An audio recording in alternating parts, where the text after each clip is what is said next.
আম খাতে সেই মজাই যে ও কি সুন্দর স্বাদ ও আমে যে খাবার জন্য প্রথমেই আমি আমার যে বাড়িতে যে একটি আম গাছ রয়েছে আমাদের, এই যে আম গাছ থেকে পারলাম একদম ফ্রেশ পাকা আম।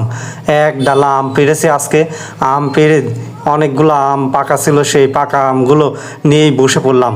এই যে ছাদের উপরে, বিশেষ করে আম গাছের নিচে, অর্থাৎ আমাদের যে আম গাছ রয়েছে এই আম গাছ থেকে আম পেড়েই পাকা পাকা আম বেছে নিয়ে এই যে বসে পড়েছে। আজকে অনেকগুলো আম খাবো মন মতন। আম খেতে খুবই ভালো লাগে, বিশেষ করে এখন যেহেতু আমের সিজন। আর যদি আম না খাই তাহলে কেমন হয়। আর গ্রাম বাংলাতে বিশেষ করে এই যে আম খেতে খেতে অনেকের হুঁশ হারিয়ে যায়।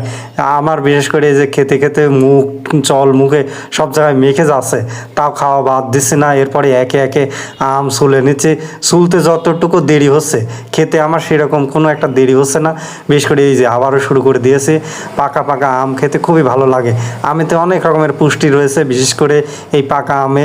আর যেহেতু আমাদের বাড়ির পাকা আম, এখানে কোনো বিষ বা সার দেওয়া নেই, এমনিই বিশেষ করে যত্ন করতেই হয়েছে, খুব ভালো ফলন হয়েছে। আর এই আমগুলো পেট ভরে খেতে কোনো সমস্যা হবে না আশা করা যায়, কারণ আমরা জানি যে এই ফলগুলোতে কোনো রকমের বিষক্রিয়া প্রয়োগ করা হয়নি। এভাবে পর্যায়ক্রমে আমগুলোকে ছুলে ছুলে একে একে খেয়ে নিচ্ছি। আমার এদিকে পেট ভরে গিয়েছে, আর খেতে পারছি না। এজন্য আপাতত এই যে এক ডালা আম খেতে চেয়েছিলাম, কিন্তু সম্ভব হলো না।